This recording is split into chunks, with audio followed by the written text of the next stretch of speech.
Rolling, let's action. talk, let's vibe, let's unwind. Share stories from the back of the daily grind. With every plate, a piece of our lives combined. Yes, legend, how you do it. My name's Paddy. I'm the founder of So Let's Talk, and we work on the mental, physical and financial health of hospitality professionals. Expect this series of podcasts to include chats about people, culture, lifestyle, happiness, general hospitality chat. I'm going to be joined by some beautiful humans of hospitality. And I am joined today by Karl, the founder of Love From. Hi, mate. Good mate as well. We've known each other for a little while now, haven't we? Yeah. I'm a beautiful human. You are a beautiful human. Legit. Like that is how I describe you when I'm talking to people. Thanks, mate. And we talk about it all the time, but I mean it when I say it, because from the moment that we met to this now, every communication that we have, every time that we talk, it has been surrounded by nothing but kind of love and care, which I think is really cool. We've not known each other for ages, have we? No. We know each other, I'd say, pretty well. We don't filter a lot of conversation, right? And hopefully this is going to be the same thing. Yeah. So in the vein of not filtering, talk to me about hospitality. How the fuck did you end up here? I don't know what happened. Right. So I'm a corporate boy. I did 15 years in corporate, and don't get me wrong, I had a good time. It paid well, and that was the main reason I was in it. But I wasn't excited to get out of bed in the morning, and I got to the point where I also just didn't want to work for other people anymore. And it's kind of weird because from a hospitality perspective, I've always been on the other side of the bar. So I spend most of my social life, any time outside of work, I was in a bar or a club or a restaurant. That was my life. I was party Carl, I was a socialite, I was all of that stuff. And then I've kind of gone to the other side, but I've gone to the other side in a completely different way, not including alcohol. And I just had enough of corporate life and I wanted to do something different. It wasn't my plan to go into hospitality. No. I had a podcast, I did a few other things, and then a little bit spontaneously, I quit my corporate job. Right. And I went to Croatia for a month, and I came back from Croatia and said to my mates, I'm going to open an Alc Free Bar. And I think I messaged you on Instagram. You did, mate. Yeah. And I was like, I don't know why. Someone had mentioned your name. A lot of people. And I was like, yeah, I'm going to message this guy. And then I think we went for coffee that day. Yeah, Federal Oxford Road, right? Yeah. And I was like, I'm going to open an Alc Free Bar. And you were like, yeah, cool, mate, do it. 100%. Yeah, I did. And I remember being sat there, and I remember listening to, we shared stories, right? Yeah. We shared stories. And I think that anybody that, and we're going to talk about it, maybe has some lived experiences that we share that are similar, not the same, but similar. Yeah. We can be kind of okay with sharing stories with what you'd class as a stranger. Yeah. Really quickly. I think we shared stories, and you said, look, I'm going to start this Alc Free Bar. And I'd been thinking about it, right? We'd had conversations at SLT about it. And I wasn't brave enough to do it. And I remember thinking, you are 100% going to make this happen. And then that's when it came to life. So you set up Love From. Yeah.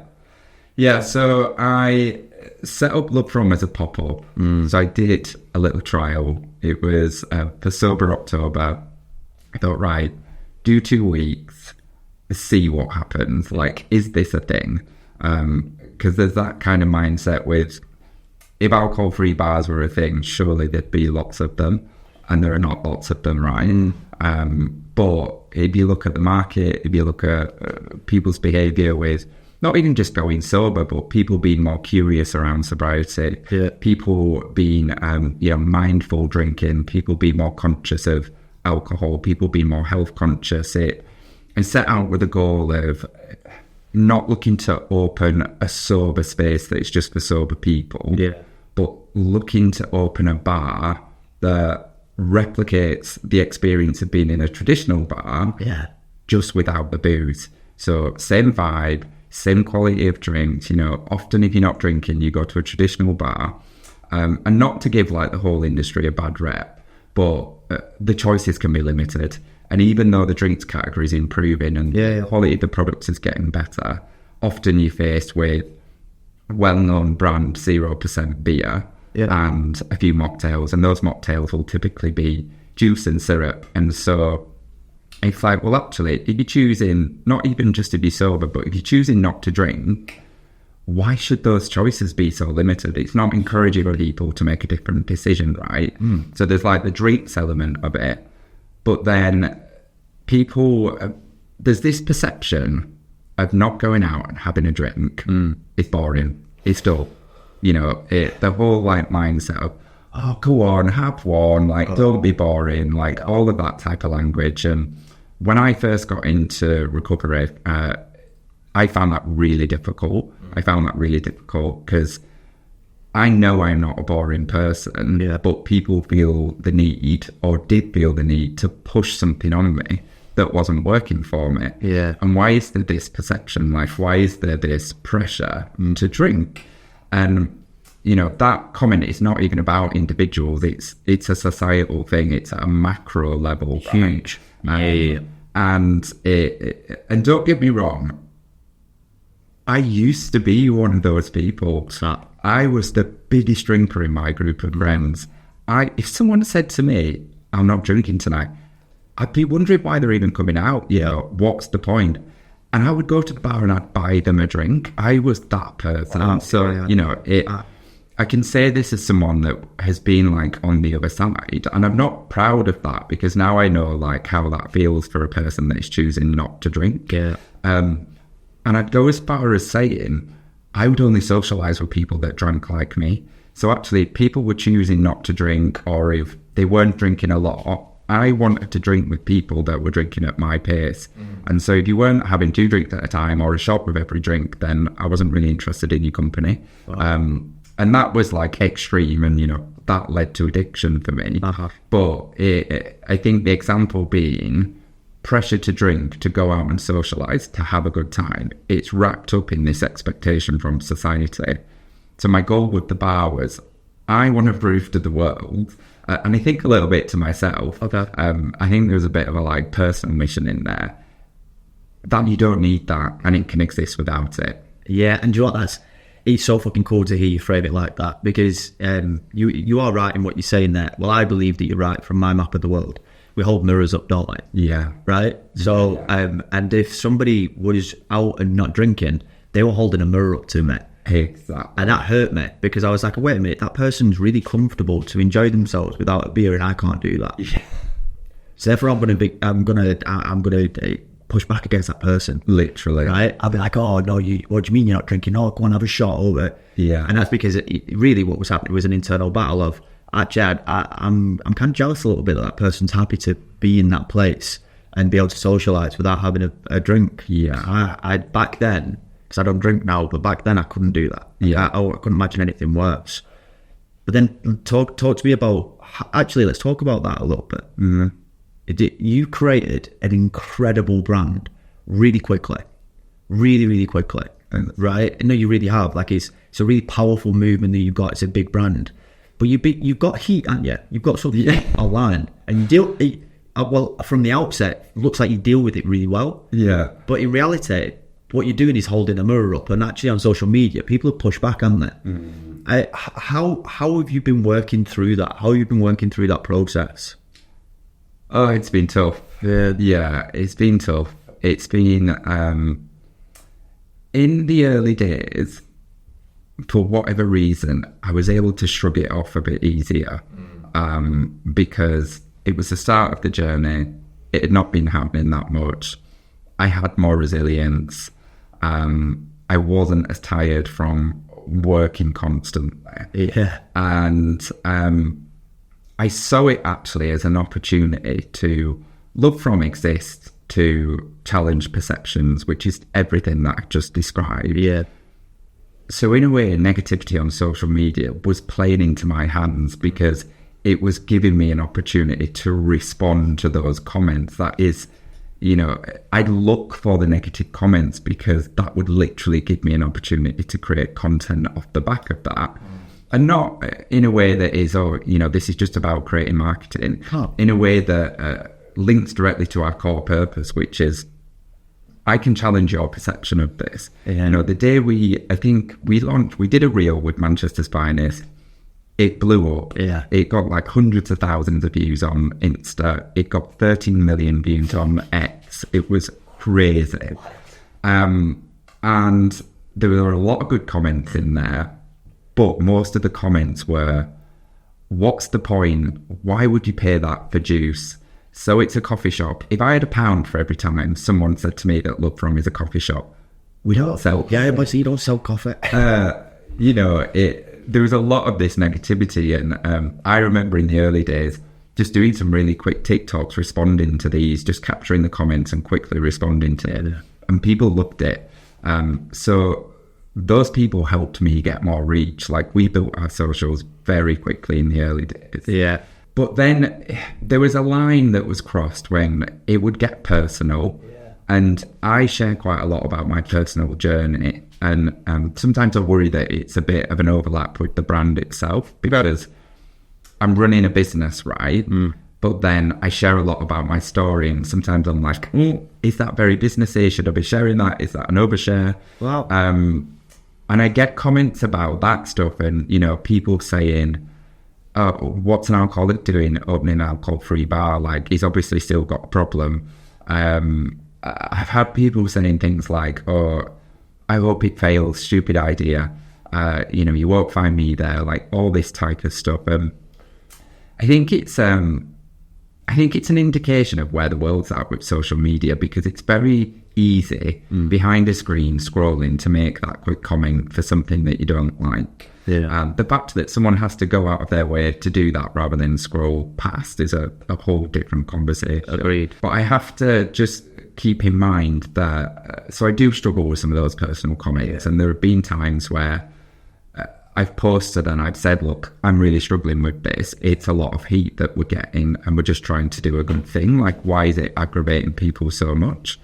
But then the interesting thing is, there's no connection with the feedback that we get in person.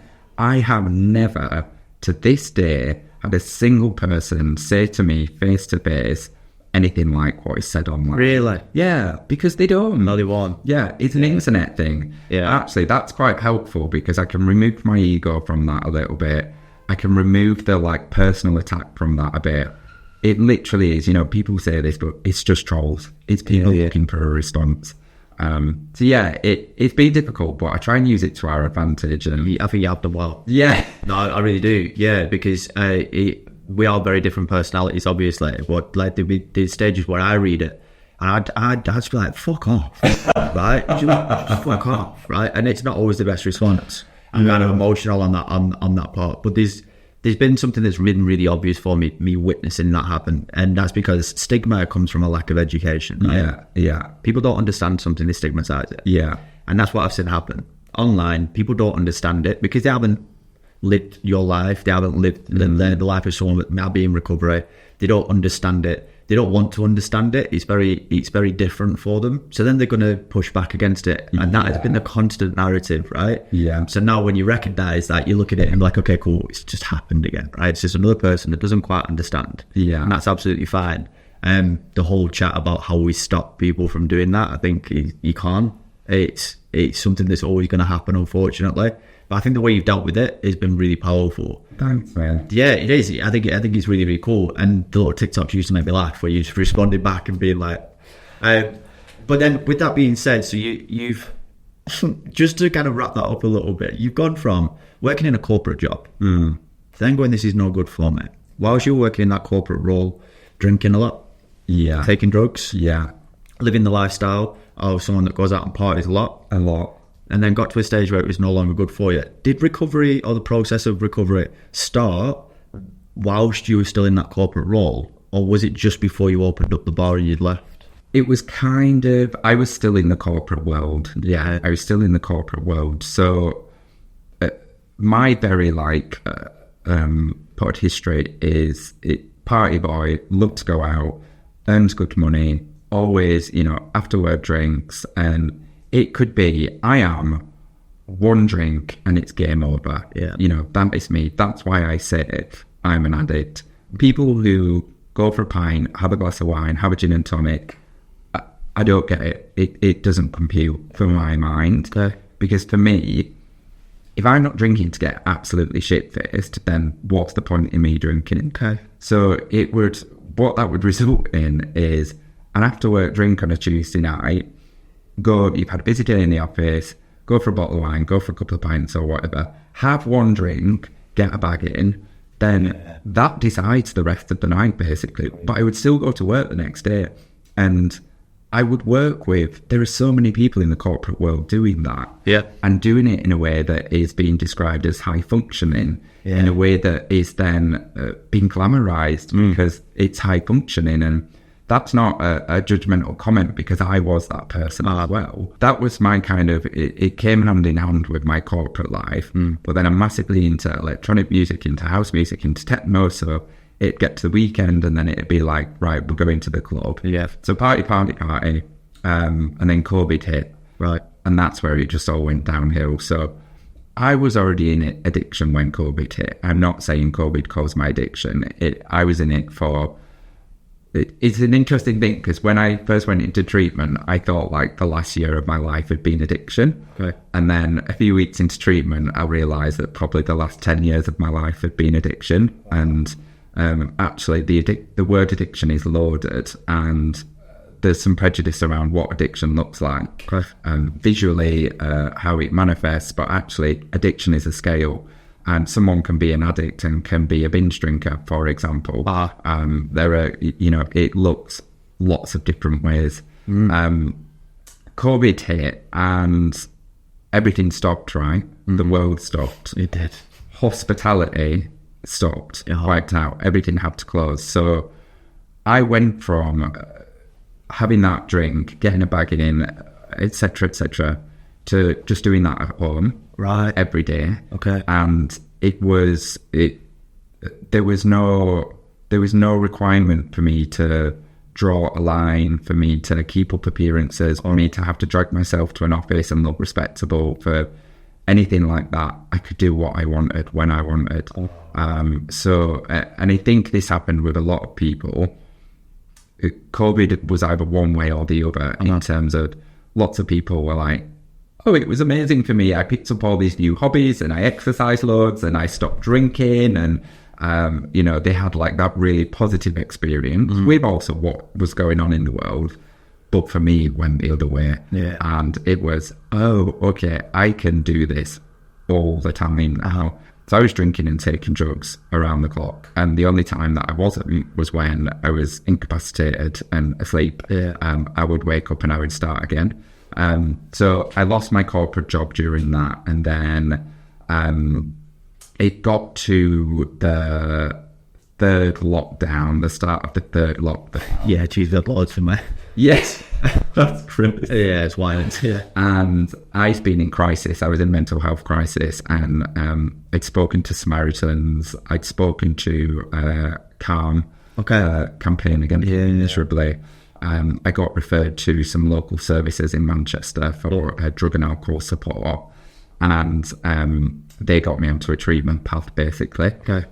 So I was out of the corporate world. I went into treatment. I was in treatment for 3 months, and I'd always really struggled with my corporate job, but I thought that was because of my drinking and drug use. So when I came out of treatment, I was really excited to get back into the corporate world, because I very much had a mindset that, oh, this is it now. Or like, I'm going to make this work. I'm fixed. Oh, okay. I fixed the problem. Yeah. Now I can go live my best corporate life. And I got about 6 months into it, and I was like, oh, yeah, the drink and drugs wasn't helping. Yeah. I just don't want to, this is just... I didn't like it anyway. Yeah, I didn't like it anyway. I didn't like it. And it got quite senior, and so my job became more about politics and managing egos and all that type of thing. And you were the people role, weren't you? Yeah. I was a HR director, and so I spent most of my time with the board, with senior leadership teams, and I was responsible for looking after their diversity strategy, for example. But I sit in board meetings where I'd listen to misogyny, to racism, to homophobia, and got to the point where I'd be thinking, what am I doing in this big corporate capitalist environment that is just not aligned to my values? And when I got sober, I realised that I got sober, right, because I wanted to live a life more aligned to my values. And so that was a catalyst for every other aspect of my life. And it really became this introspective thing where I was like, well, work is not aligned to my values. That's not what I want to do anymore. Like the way that I'm looking after myself, like I need to do that better. So there's this like compounding snowball effect, which is amazing. Yeah. And so, yeah, I went from like that corporate life. I went into treatment. I came out of treatment. I did a bit more corporate, realized that I hated it. Yeah. Wanted to do something different. I've always been a people person, which is a bit of a like cliched statement. Oh, I have. So yeah, ended up in hospitality. And let me tell you, it's really hard. So we talk about this a lot, don't we? And by the way, we're not just going to gloss over that. What an incredible story, right? From going through that process, recognizing that we had very different experiences of COVID. Mine was, I went to my first AA meeting. I think it was like 3 weeks before COVID was an actual thing. And then I just didn't drink. I went sober during lockdown. Right. Yeah, so I just didn't drink at all, which for me, I'm still in the process of figuring it out. I'm never going to drink again. But I don't know whether I am an addict or not. And that's still something that I'm figuring out. Because for me, drinking was, I could have a drink and I could have one. But if I had one, then it was guaranteed that within the next 2 weeks, I'd go missing for 3 days. Yeah. So like it'd be a catalyst thing. Yeah. So I could probably wear a mask if I were out with one and go home. But then it was definitely going to happen after that. So I've just decided that I'm never going to drink again. So I've probably been avoiding diving into, am I an addict or not? Yeah. So when people ask, I'm just like, I don't know. I don't know if I'm an addict. But that's also okay. Okay. There doesn't have to be a label. Yeah. I think if something isn't working for you and you make a positive decision to change that, irrespective of how society views it, what label that might have attached to it, doesn't really matter, because it's you doing something. It's you taking the power back to do something different. And that's really powerful for anyone listening, right? Because we talk to a lot of hospitality professionals who don't know. And maybe they don't recognise it because booze is just so ingrained in the culture of not in the whole culture of hospitality, but for the majority. Yeah. We have the third highest rates of alcohol abuse out of any industry in the world. So yeah, it's there, right? You can't deny the facts. But then you decided to go and open up a business in hospitality, right? And I remember when I listened to you say it, I thought, fucking, this is great. Like, this is a really, really great thing that you're going to be doing. But also there's going to be a huge, steep learning curve, right? Steep learning curve of setting up a hospitality venue. Because people might not know this, but 1 in every 4 hospitality venues that get set up close within the first 12 months. Wow. Yeah. So you look at those kind of stats, and that's with the generic hospitality version that people see, right? It's the booze selling, it's the food giving, it's the hotel rooms. Yeah. Now you're going in a niche, right? And you did, and you've absolutely nailed it. And talk to us about that process. How has it been setting up a hospitality venue for you? What's it been like for you? It's been so hard. Yeah. It has been...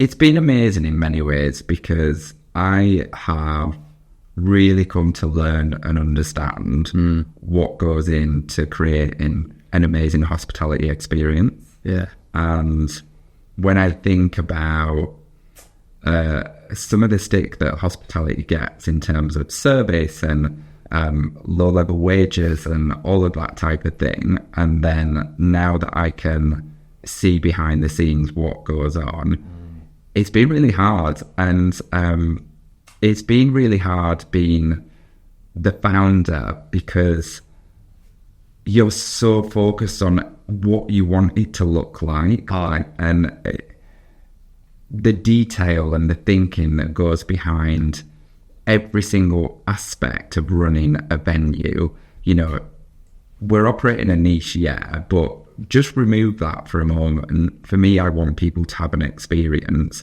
So it's not just the drink that people are being served. It is the temperature in the room, the music that we're playing, what it smells like. We've got a signature smell now because I burn the same incense all the time. And people walk in and they go, oh my God, it smells amazing in here. What is that? And I'm like, it's Nag Champa when it's like... What's it called again? Nag Champa. Yeah, I'm definitely going to be writing that down. It's so nice. But it's become our trademark. It's become like a thing that people know us for. And they're always like, oh God, I always love the smell of it in here. Yeah. And it's appealing to all of the senses, right? It's not just a transaction where you popping in somewhere for a drink. And I think because we are such a niche and because we're a destination and people come to us for a very specific reason, people are not just walking down the street and going, oh, shall we pop into this bar for a drink? That sometimes happens, and then they get to the bar and they find out we don't do alcohol, and we're like, oh, sorry. Yeah. Do you find yourself apologising for not selling alcohol? I've just said sorry. Do I apologise? Yeah. Yeah, I think I do. I do. But I also see it as a challenge, and often I'll try and convince people to stay. Yeah. And sometimes people are like, outright, no, we won't booze. And they literally say that. They say, no, we won't booze. Fine, you can go here, there, or wherever. Yeah. There's a lot of those options, right? There's a lot of those options. But then you can sometimes tell where people are like, that's interesting.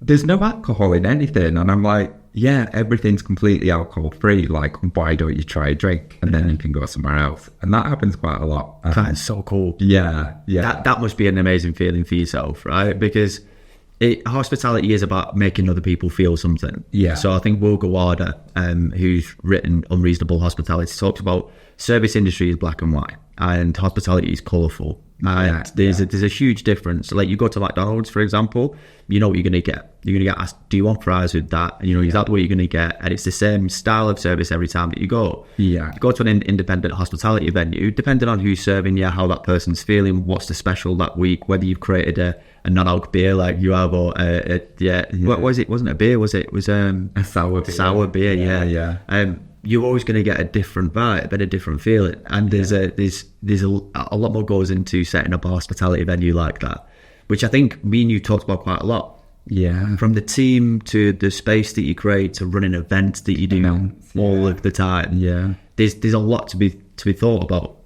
And with all of that thinking in place, if somebody was to come to you now and say, look, Carl, it's a really fucking good idea, mate, and I'm going to set up a hospitality venue and I've been gifted a pop-up space, and they were open to receiving advice from you, yeah, what would be the first piece of advice that you give to that person? Is this definitely what you want to do? Yeah. I would say plan for...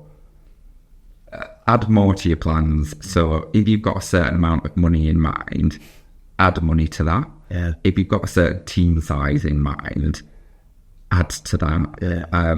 I approached this in a very lean way, and almost had like a bit of a scarcity mindset, purely because I've not got any funding. I funded it all myself. Wild, that, by the way.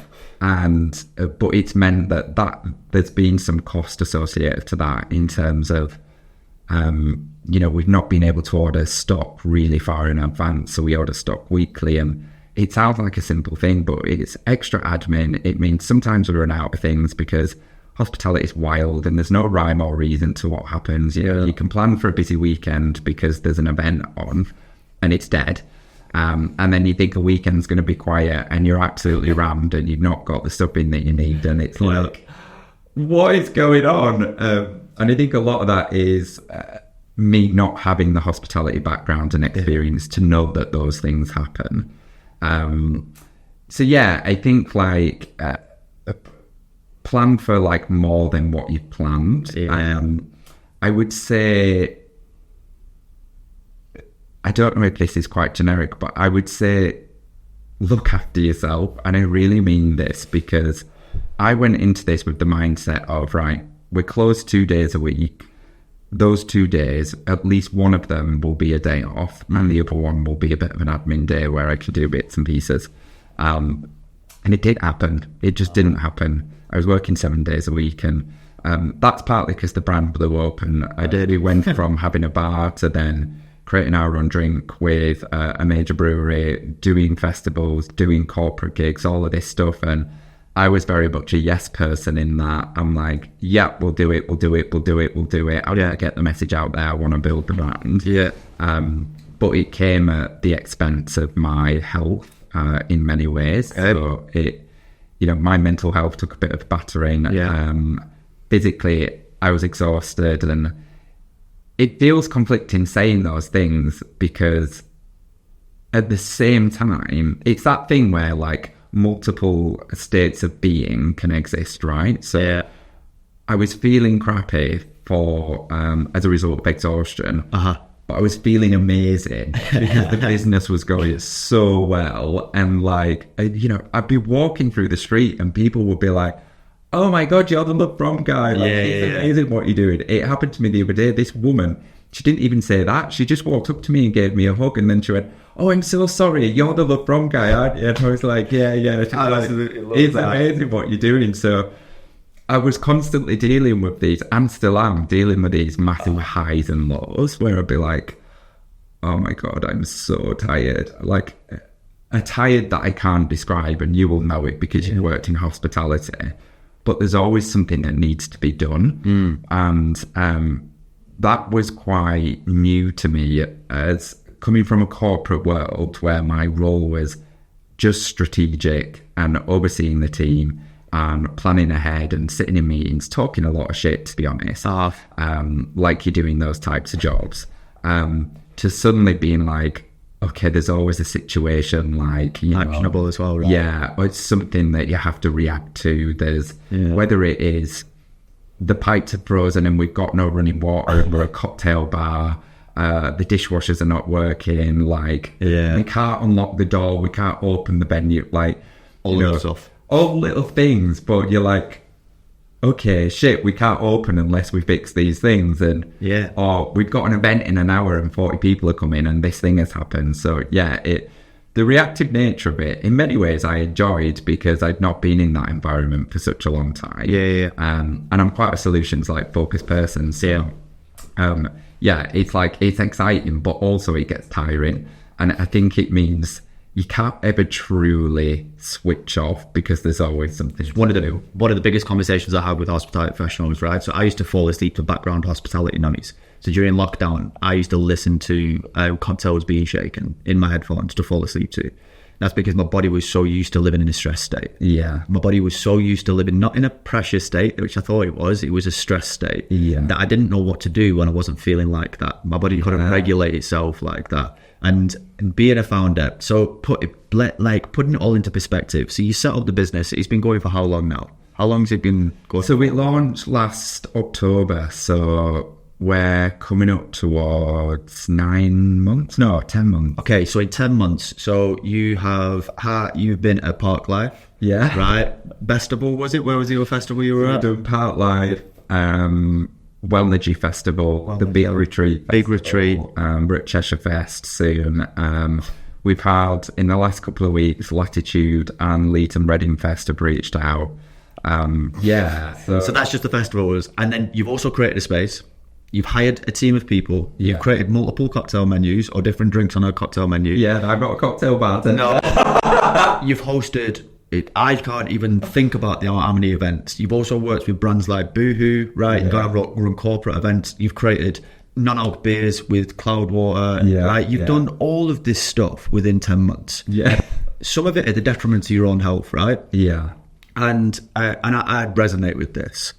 So upon reflection, if you were to mentor somebody who is in that same position, if you were to be talking to somebody who had the same amount of purpose that you have, right? Passion, energy, drive, and you watch them do what you were doing, what advice would you give to that person? Would you do it again? If you were to set it up, would you say yes to all of those things again?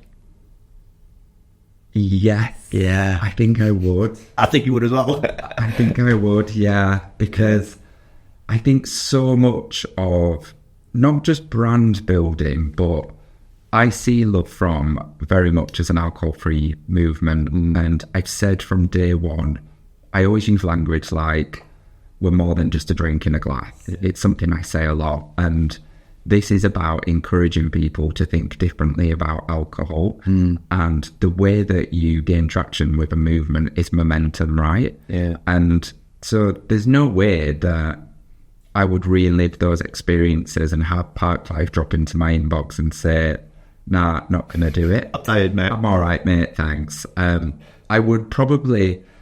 So I wouldn't change the what, which is the things, the tangible things. I changed the how. I changed the how. I changed how I execute it. Yeah. And I would ask for help sooner. Yeah. I've had amazing support. You've been an amazing support.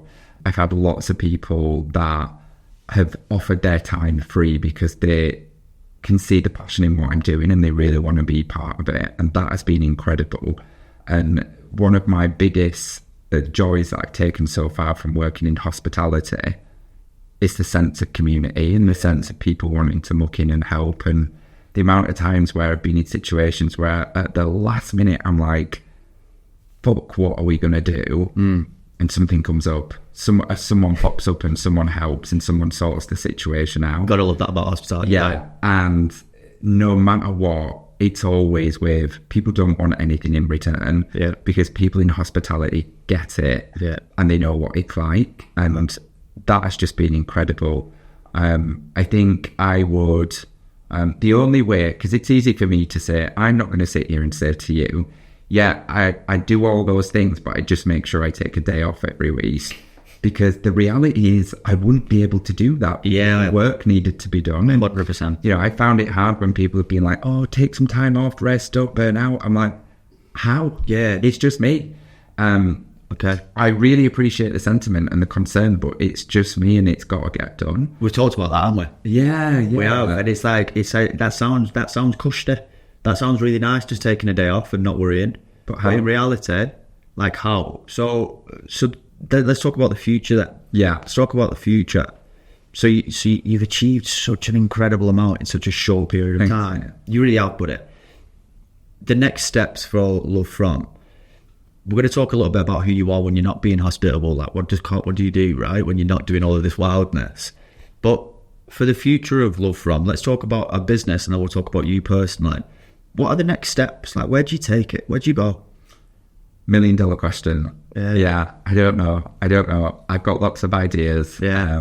We're currently in a residency, so it's not a permanent thing. Mm-hmm. What I'm learning is an alcohol-free bar as a standalone venue, just operating as an alcohol-free bar, I don't think is a commercially viable business right now. Yeah. As much as it pains me to say that, I just don't think it is. Hospitality is really difficult right now. Yeah. Any hospitality business is working hard to get people through the door and to get people spending money. I doubt. We're doing that against the backdrop of being a massive niche. So Love From will look different in the future. Yeah. And when I set out to go on this journey, it was with a view to this residency ending and me having a permanent space lined up. That's not the plan anymore. We might look different as a space in the future as another pop-up, or maybe we might be a multi-purpose venue where we share a venue with someone else. We might just become an events-based business. Yeah. Irrespective of like what that looks like, the brand isn't going anywhere. No. And if anything, the feedback that we get, I get messages every single day on Instagram and TikTok from people saying, we love what you do. We love your message. Thank you for challenging these norms. It's helped me to change. It's helped my partner to change. It's helped my brother, my sister, my friend. Like, I get messages like that all the time. And that hasn't just come from running a hospitality venue. It's come from running something that is purpose-driven, that it's impact to give a shit about. Wild. So that will continue. It's just figuring out in what form. And if I'm honest, I'm really excited by that. Really excited by that because, being even honester, I haven't loved running a venue. Yeah. It hasn't been my I don't blame you, mate. Yeah. It's incredible at times, but it's fucking tough as well. So hard. And being a corporate girl and then going to this, I've been like, oh my God, what's happening? But I've learned a lot. And, you know, don't get me wrong. If we had a pub funding or if trailer was better and we had lots of money, I'd have a GM and they'd be running the venue for me. Yeah. And, you know, I've got a great team in place that do pretty much run the venue, but I still oversee everything. Yeah. So I'm also learning. There's the journey for the business Love From, but there's just my own personal journey. Yeah. And me figuring out what's going to bring me joy, what's going to make me excited when I wake up every morning and think about going to work that day. What am I passionate about? And also building the business around that, right? So I don't know exactly what it looks like, but it's That's exciting, isn't it? Yeah. It's such an entrepreneurial response that I don't know what it's going to look like or what it's going to feel like or where it's going to be, but I'm excited. Yeah. Because for a lot of people, that would scare the crap out of them. That they don't know what that is, but you're like, oh, I'm excited about it. Yeah. And I'm so glad on a friendship level to hear you say that you're taking into consideration how it's going to make you feel. Because it's really easy to start, when you lead a purpose-led business, it's really easy to think about what impact am I making on the world, whilst completely disregarding what impact it's making on yourself, right? It's really easy to do that. So it's like, okay, what feeds my soul, what makes me happy? And just because it started off as one thing and that made you happy doesn't mean that that's always going to make you happy. Recognizing that we're human beings, and like you said, it's a roller coaster. So we can go from minute to minute, hour to hour, day to day, from going from feeling crap because something's happened at the venue to then getting a phone call from Parklife and they say, oh, I just want to be you're like, oh my God, yeah. So for anyone listening, that's just a bit of a reminder. If you are minted and you are invested, that's always open for conversation. That funding always helps. But it's still going to be making an impact. Love From's still going to be here. Your face is still going to be at the front of the business, leading the conversation with vulnerability, just navigating life whilst building something that is hopefully having a positive impact on somebody else's. 100%. I think it's fucking great. Thanks, man. So we're going to finish off on this. Okay. Everything's been about kind of business and your journey. Who are you though, mate? Who are you when you're not being hospitable? What makes you happy outside of the world of Love From? I am still figuring that out. Yeah. Do you know, I'm still figuring out who I am. My whole identity was alcohol. Yeah. And, you know, even 3.5 years into recovery, I'm still figuring out what I am and what I'm into, and I'm learning that it's very different to what I used to think it was. You know, I would have always said I'm extroverted and, you know, I like to be the centre of attention and all of these things. And what I've realised outside of hospitality, because in hospitality you give so much of yourself, when I'm not in it, I really like being by myself. I really like alone time. Yeah. And I don't think people are extroverted or introverted binary. We're on a scale and it depends on the situation and what's going on in your life. And you have tendencies for sure, but I would have never said I got introversion in me. And now I'm like, I think I've got like quite a bit. I think I'm maybe like 60-40 extrovert, introvert. Called ambiverts, you know? Yeah. Ambiverts. So there you go. On both sides of the spectrum. So hospitality does that to you as well, by the way, mate. Yeah. I'm fucking peopled out. Yeah, I'm peopled out. And do you know what's been... I have to be careful how I talk about this because Love From is amazing and the bar is amazing. But because of what we do and because how open I've been about our story, every single customer that walks through those doors, they want a conversation about it. And I have a conversation with everyone that I speak to. And, you know, I almost don't appreciate how much that brings up for me. And sometimes I'll go home and I'm like, I'm knackered. And what I get in response to me sharing is people sharing their own experiences. And I had it the other day, a woman who, a lady that lives in Ireland with her husband. Her daughter is in Manchester at uni, and she saw us blow up somewhere on Insta, and she'd been following us since. And then she messaged to say that her daughter was going to come in for a drink, and then she messaged to share that her son died from alcoholism, and he was 27. And she told me that she was going to be coming over to Manchester at some point in the summer, and she wanted to just come into the bar and say hello. And she was like, you know, I hope you're around, and I take my hat off to you. I think it's amazing what you've done. And she came over a few weeks ago, and they landed at Manchester Airport. Her daughter went to pick them up, and they drove straight to Love From. They didn't go home and drop their things off. They drove straight to Love From. I was stood at the end of the bar, and she walked into the bar and came straight over to me and gave me a massive hug, and she was crying her eyes out. She was like, my son should be stood here. this is what you're doing is amazing. Like, if only he could have seen. And I was sobbing, and her husband was sobbing, and her daughter was sobbing, and it was just like, that's like a quite extreme example, but it's not an uncommon example of how people open up and are very vulnerable because of what the space has created. And it's amazing, and it really, although that's a really sad situation, it really warms my heart that I've got the privilege to like be part of something like that. But it also means when I'm not being hospitable, sometimes where I take a day, I don't do anything. I sit and I'm like, do you know, like your brain sighs? I'll sit and have like a brain sigh day where I don't do anything. Brain sigh day. Yeah, where it just, my brain just needs to like decompress. Yeah. But then outside of that, I am nature. Get me on a mountainside, get me in a lake. You know, I'm a bit of a like sobriety cliche in that I'm into cold water, I'm into wild swimming, I'm into trail running, I'm into hiking, I'm into fitness. I'm one of those. I stopped drinking and I threw myself into that. Yeah. But I think I did that because on a deeper level, I had this feeling that I'd spent so long disrespecting my body and destroying my body that now, like, all I want to do is look after myself. And I'm that much of a cliche. I stopped drinking, taking drugs, smoking. I went vegan. I got a PT. I got like really into exercise, like all of these things. Yeah. And not all of those things have stuck. Like, I could only manage 2 years vegan, and now I'm veggie with a bit of veganism thrown in there.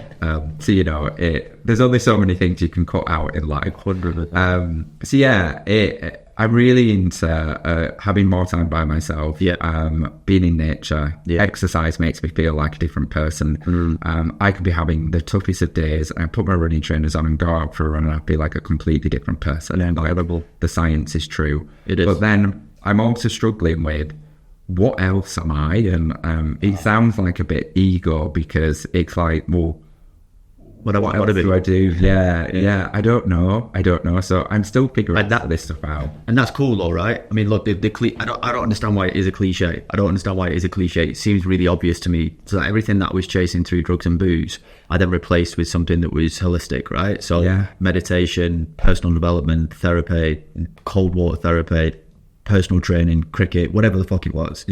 And then my therapist asked me, like, when was the last time you did fuck all properly? And I was like, what are you on about? She's like, when was the last time that you did nothing, mate? Just sat by yourself and did the brain sat? Because that's an uncomfortable stage for me.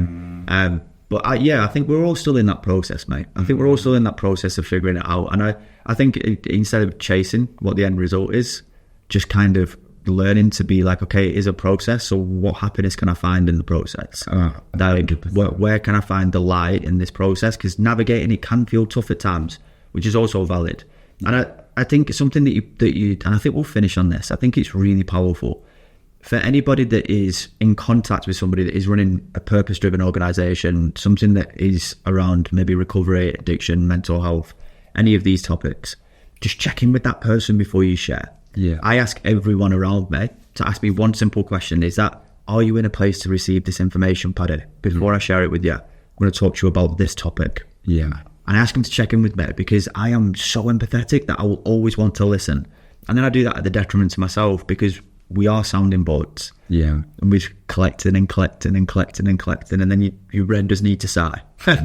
Right? And at the end of the day, because you've collected so much stuff and you want to connect with somebody, and that means being present and being understanding and being there. And that's tough, because that takes a lot of energy.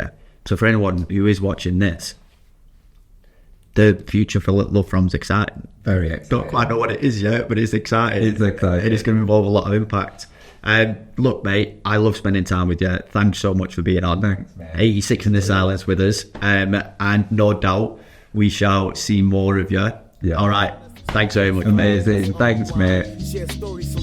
If you or anybody else that you know has been affected by any of the topics of the conversations we've just had, please find all of the details of the support networks below.